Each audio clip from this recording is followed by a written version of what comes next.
ਸੀ ਸਾਨੂੰ ਪੁੱਛ ਰਹੇ ਸੀ कि भगवंत मान साहब ਕਿਹੜੇ ਹਲਕੇ ਤੋਂ इलेक्शन लड़नगे। मैनू अज बताते हुए दसदे हुए बड़ी खुशी है कि पंजाब दी आन बान ते शान साडा मान आम आदमी पार्टी दे 2022 इलैक्शनस दे सीएम चेहरे भगवंत मान साहब धूरी हलके तो इलैक्शन लड़न जा रहे ने। धूरी हलका संगरूर जिले च आंदा है जिधर मान साहब दा अपना घर भी है। धूरी हलका संगरूर लोक सभा सीट दे विच भी आंदा है। जेड़े एमपी जिधर दे एमपी भगवंत मान साहब 2014 2019 दो बार चुन के लोकसभा गए। मुझे बताते हुए बेहद खुशी है कि आम आदमी पार्टी भगवंत मान साहब को 2022 का इलेक्शन धूरी हलके से लड़ाने जा रही है। धूरी हलका भगवंत मान साहब का लोकसभा क्षेत्र संगरूर उसमें आता है। भगवंत मान साहब का अपना होम टाउन भी संगरूर जिले में आता है। आम Aadmi party has decided that आम Aadmi party CM candidate of 2022 elections will contest the assembly elections from the constituency Dhuri. Dhuri constituency falls under the Sangrur district, which is also the hometown of Bhagwant Maan Sahab.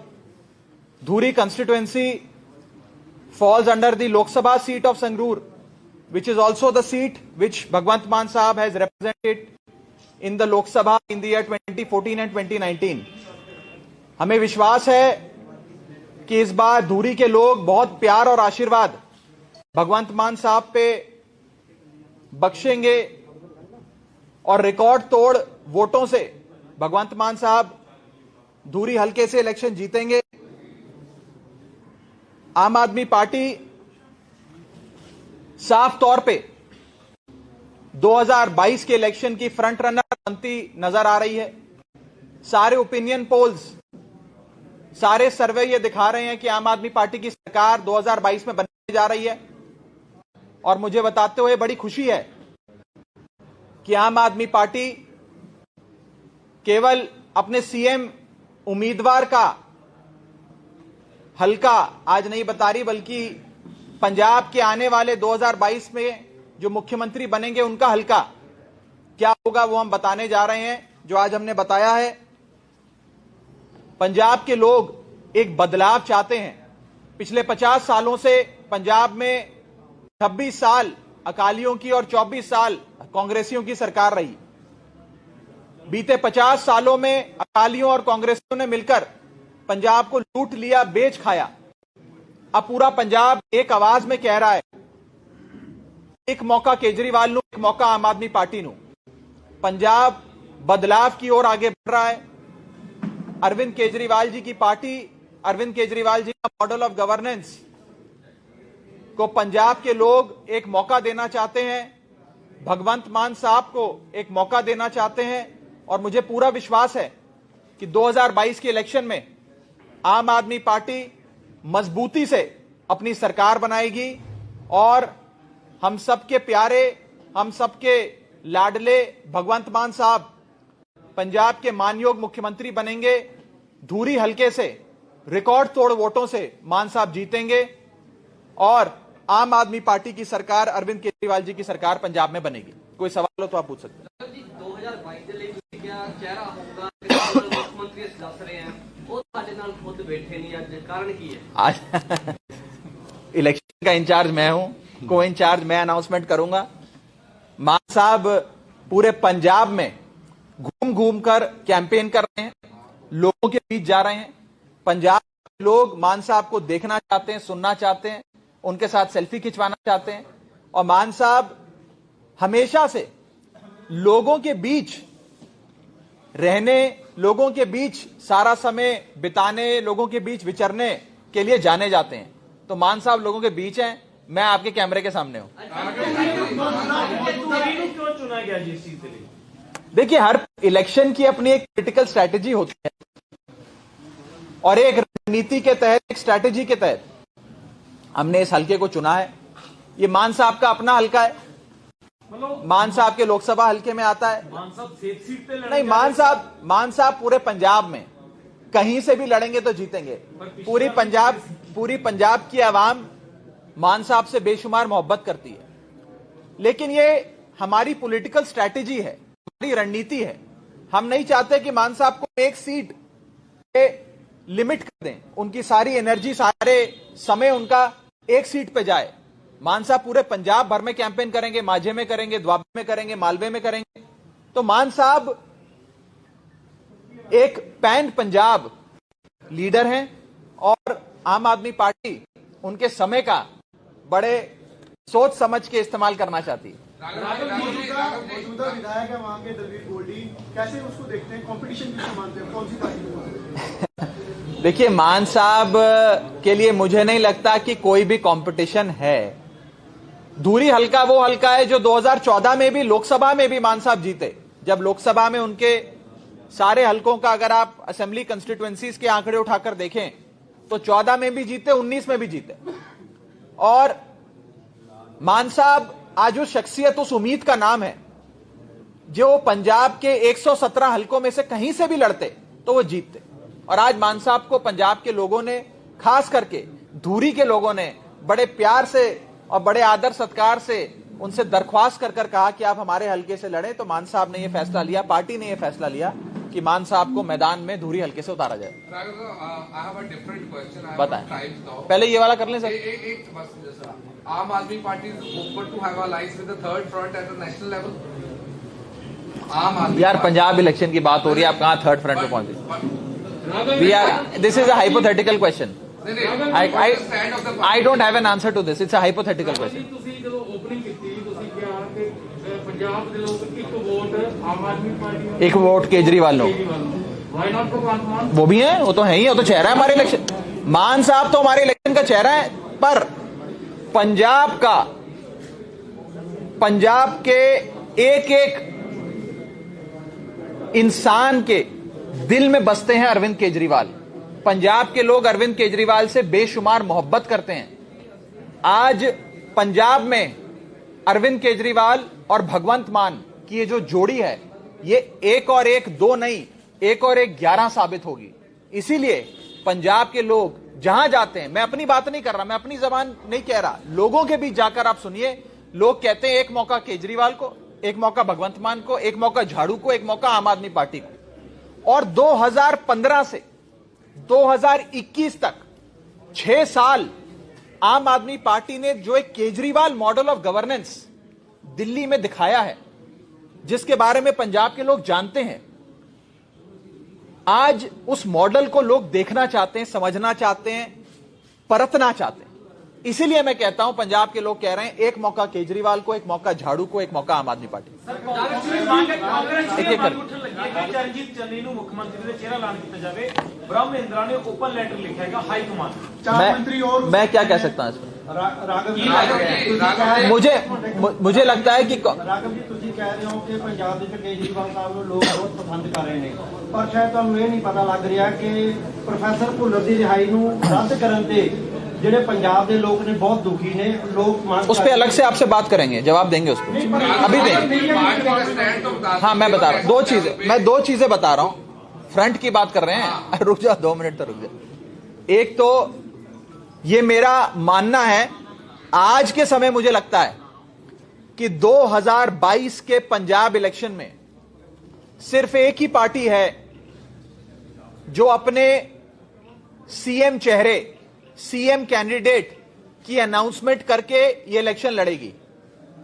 ना अकाली दल कर रहा है, कांग्रेस तो किसी हालत में नहीं कर सकती, आपस में लड़ाइयां चल रही हैं कांग्रेस पार्टी में,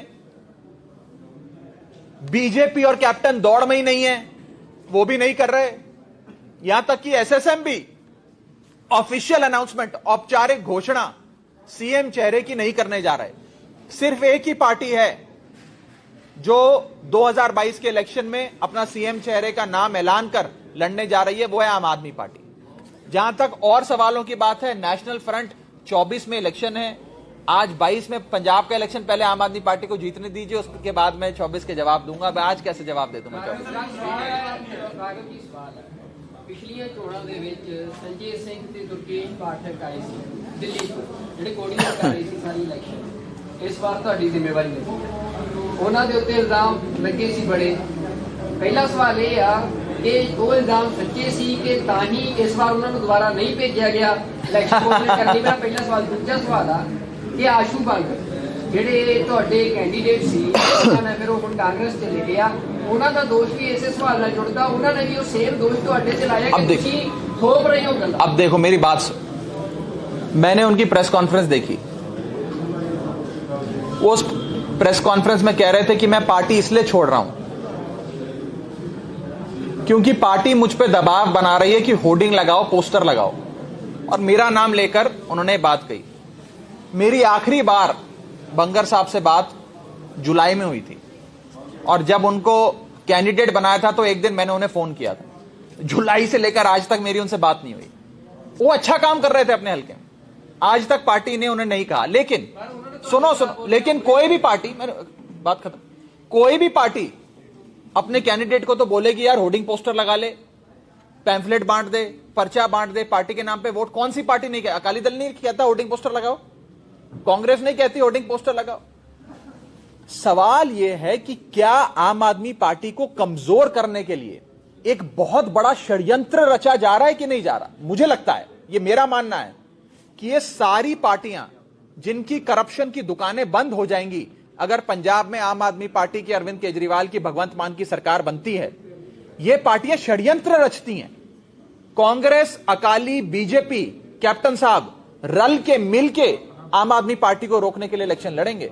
षड्यंत्र रचे जाएंगे। अभी तो इलेक्शन शुरू हुआ है, अभी तो पता नहीं क्या क्या होगा। मुझे डर लगता है यह सोच के, मैं आपको सच बता रहा हूं, मुझे डर लगता है यह सोच के कि अभी क्या क्या षड्यंत्र ये लोग हमारे साथ रचेंगे। पिछली बार नरेश गुजराल साहब, शिरोमणि अकाली दल के राज्यसभा एमपी, ने मीडिया के सामने कहा था कि बीजेपी ने वोट ट्रांसफर कराए कांग्रेस को ताकि कांग्रेस की सरकार बन जाए। केजरीवाल को रोक लो पंजाब में आने से, आम आदमी पार्टी को रोक लो। क्लिनिकल प्रिसेप्शन से आम आदमी पार्टी और बीजेपी का वोट निकालकर कांग्रेस की झोली में डाला था पिछले 2017 के चुनाव में। आप जानते, मैं जानता हूं। तो आम आदमी पार्टी को रोकने के लिए बहुत सारी चीजें करी जाएंगी। अब कुछ बता रहे हैं लोग कि जो साथी हमें छोड़ के गए, शायद उनका कोई मोगा में हॉस्पिटल है, वहां पर अबॉर्शन रेट बहुत ज्यादा था, वहां पे कुछ मेडिक्लेम से रिलेटेड कुछ इरेगुलरिटीज थी, उसके चलते दबाव में उन्हें वहां से हटाया गया है। ये तो साफ बाजार में ये बात है। कहने का मतलब यह है कि षड्यंत्र रचे जाएंगे, हम सबको सावधान रहना, आपको भी मुझको भी। सीएम चन्नी ने कहा है, उन्होंने कहा सीएम चन्नी ने कि जेड़ा उन्होंने उत्ते ईडी दी रेट पई आ, आम आदमी पार्टी का स्टैंड आ कि वो सपोर्ट कर रही है ईडी की रेट। जो कहते ਜਦੋਂ ਇਹਨਾਂ ਤੇ ਪੈਂਦੀ ਆ ਉਦੋਂ ਜਦੋਂ ਸਾਡੇ ਘਰ ਲੱਗੇ ਤਾਂ ਹੱਕ, ਜਦੋਂ ਦੂਜੇ ਦੇ ਲੱਗੇ ਤਾਂ ਉਹ ਮਤਲਬ ਉੱਤੇ ਭੰਗੜੇ। अच्छा सवाल है, ਤੁਹਾਡੇ ਤੇ अच्छा सवाल आ कि पॉलिटिकल वेंडेटा ਤੁਸੀਂ समझ। अच्छा सवाल पूरा हो दो कि आम आदमी पार्टी मानती है कि मोदी सरकार पॉलिटिकल वेंडेटा करती है या नहीं करती? अच्छा सवाल, मैं दस रहा, बहुत अच्छा सवाल है। फर्ज करिए, मान लीजिए कि चन्नी साहब पे इन्फोर्समेंट डायरेक्टरेट की रेड हुई, वो पॉलिटिकल है, सियासी है, सियासी कारणों से रेड हुई, मान लेते हैं, फर्ज करते हैं। और अरविंद केजरीवाल जी पर भी जब रेड हुई थी उनके दफ्तर में, उनके घर पे, वो भी सियासी कारणों से हुई, पॉलिटिकल रेड थी। ये दोनों रेडें, केजरीवाल साहब की भी रेड पॉलिटिकल थी, चन्नी साहब पर जो रेड हुई ये भी पॉलिटिकल है, दोनों मोदी ने करवाई। ठीक है, यहां तक तो चन्नी साहब भी मान रहे, मैं भी मान रहा हूं। केजरीवाल साहब के घर पे रेड होती है तो 10 मफलर मिलते हैं, उससे ज्यादा कुछ नहीं मिलता। चन्नी साहब के घर पे रेड होती है तो 10 करोड़ रुपए मिलते हैं, 56 करोड़ की एंट्रियां मिलती हैं, 21 लाख का सोना मिलता है, करोड़ों रुपए की लैंड क्रूजर, मर्सिडीज, महंगी गाड़ियों के कागजात मिलते हैं, करोड़ों रुपए की प्रॉपर्टी के कागजात मिलते हैं। अब मेरा सवाल यह है कि ये 10 करोड़ रुपए केजरीवाल या राघव चड्ढा ने तो जाकर चन्नी साहब के रिश्तेदार के घर पे रखी नहीं। मैं तो 56 करोड़ की बैंक एंट्रियां लेकर नहीं गया कि चन्नी साहब रख लो अपने घर पे, ईडी वाले आ रहे हैं, मेरे को फंसाना है आपको। तो ये कहां से आया? और कहा जाता है, बताया जा रहा है, आप सब में से ही बहुत लोगों ने मुझे बताया कि आज से 4 महीने पहले तक चन्नी साहब के भतीजे के पास यह दौलत नहीं थी। सिर्फ 111 दिन जब चन्नी साहब सीएम रहे, एक भतीजे के पास अगर 10 करोड़ और 56 करोड़ की एंट्रियां आ गई, तो सोचो बाकी भतीजों और रिश्तेदारों के पास क्या क्या आया होगा, और सोचो कि चन्नी साहब के पास क्या क्या आया होगा, और सोचो कि 111 दिन की बजाय अगर चन्नी साहब 5 साल मुख्यमंत्री रह जाते तो क्या क्या कमा लेते, कितना लूट लेते पंजाब को। चन्नी साहब ने बादलों को और कैप्टन साहब को सबको पीछे छोड़ दिया, बड़ी लंबी लकीर खींची, कमाल कर दिया है, इतना पैसा कमाया। उसका जवाब अलग से अभी देंगे, अभी थोड़ी देर में। 130 करोड़ रुपए करतार सिंह जी को मिले, जेडे गिलास ਤੁਹਾਡੇ कहां मिला? कोई नहीं मिला ना, कुछ नहीं मिला, नहीं मिला। ये कहां मिला? आप पंचनामा दिखाओ। सीधे तौर पे कांग्रेस फोटो दिखा रही है, कोई ऐसे दिखा रही है, कोई फर्जी कुछ भी चला देती है कांग्रेस। कहां मिला, क्या मिला? कुछ भी चला रहे हैं। और मैं साफ आपको बता दूं, कांग्रेस पार्टी आज एक्सपोज हो गई है। चन्नी साहब कहते थे मैं आम आदमी हूं, गरीब घर से आता हूं, ये लोग मुझ पे हमले करते हैं क्योंकि मैं गरीब हूं। आज चन्नी साहब की गरीबी पंजाब के लोगों के सामने आ गई। 10 करोड़ रुपए, 56 करोड़ की बैंक एंट्रियां, 21 लाख का सोना, करोड़ों रुपए की गाड़ियां, प्रॉपर्टीज, फार्म हाउसेस के कागजात पकड़े जा रहे हैं, और चन्नी साहब कहते हैं मैं गरीब आदमी हूं। परमात्मा ऐसा गरीब सबको बनाए, फिर आप भी ऐसे गरीब बनो, हम भी ऐसे गरीब बने। राघव जी आज फोटो दिखाई उन्होंने 130 करोड़ रुपए ਤੁਹਾਡੇ करतार सिंह एमएलए ਦੇ ਘਰੋਂ ਮਿਲਿਆ। ये सब फेक है, कंप्लीट फेक है। आप आईटी सोर्सेज में चेक करिए, रेड हुई थी, को मिला कुछ नहीं। ਰਾਘਵ ਜੀ ਇੱਕ ਦੱਸੋ, ਤੁਸੀਂ ਹੁਣੇ ਇੱਕ ਗੱਲ ਕਹੀ ਹੈ ਕਿ ਪਿਛਲੀ ਵਾਰ ਸ਼ਡਿਅੰਤਰ ਕਰਕੇ ਭਾਰਤੀ ਜਨਤਾ ਪਾਰਟੀ ਨੇ ਵੋਟ ਟ੍ਰਾਂਸਫਰ ਕਰਤੀ ਤੇ ਕਾਂਗਰਸ ਨੂੰ ਜਿਤਾਤਾ। ਤੁਸੀਂ ਕਹਿ ਰਹੇ ਹੋ ਕਿ ਐਤਕੀ ਵੀ ਸ਼ਡਿਅੰਤਰ ਚੱਲ ਰਹੇ ਨੇ, ਫਿਰ ਇਹ ਸ਼ਡਿਅੰਤਰ ਤੋਂ ਤੁਸੀਂ ਬਚੋਗੇ ਕਿਵੇਂ? हम अपनी पूरी कोशिश करेंगे ईमानदारी से, आप कह रहे हो ना सरकार आ रही है आपकी, पूरी कोशिश करेंगे ईमानदारी से। और मेरा यह विश्वास है कि पंजाब के लोग इस बार आगाह हैं, अवेयर हैं, समझ गए हैं कि पिछली बार षड्यंत्र में सिर्फ आम आदमी पार्टी नहीं फंसी थी, इस चक्रव्यूह में पंजाब के लोग भी फंसे थे। इस बार पंजाब के लोग भी समझ गए हैं, जानते हैं कि ये लोग हमें रोकने के लिए किसी भी हद तक जाएंगे। लोग इस बार आम आदमी पार्टी की, अपनी और पंजाब की रक्षा करेंगे, सुरक्षा करेंगे। ਜਿਹੜੇ ਮੈਡਮ ਰਵਿੰਦਰ ਰੂਬੀ ਆ, ਉਹਨਾਂ ਨੇ ਸਭ ਤੋਂ ਪਹਿਲਾਂ ਝੰਡਾ ਚੱਕਿਆ ਸੀ ਭਗਵੰਤ ਮਾਨ ਨੂੰ ਸੀਐਮ ਦਾ ਚਿਹਰਾ ਅਨਾਉਂਸ ਕਰੋ, ਤਾਂ ਉਹ ਪਾਰਟੀ ਛੱਡ ਗਏ। ਕੀ ਹੁਣ ਤੁਸੀਂ ਸੀਐਮ ਦਾ ਉਹਨਾਂ ਨੂੰ ਚਿਹਰਾ ਅਨਾਉਂਸ ਕਰ ਦਿੱਤਾ, ਕੀ ਹੁਣ ਤੁਸੀਂ ਉਹੇ ਜਿਹੇ ਲੋਕਾਂ ਨੂੰ ਵਾਪਸ ਲਿਆਉਣ ਦੀ ਕੋਸ਼ਿਸ਼ ਕਰੋਗੇ? भाई साहब, आप भी जानते हैं, मैं भी जानता हूं कि वो पार्टी इसलिए छोड़ के गई थी क्योंकि पार्टी ने उनकी टिकट काट दी थी। अब छोड़ते जब कोई व्यक्ति जाता है, तब उस समय कोई भी रीजन उनके मन में आता है, वो मीडिया पे बोल देते हैं।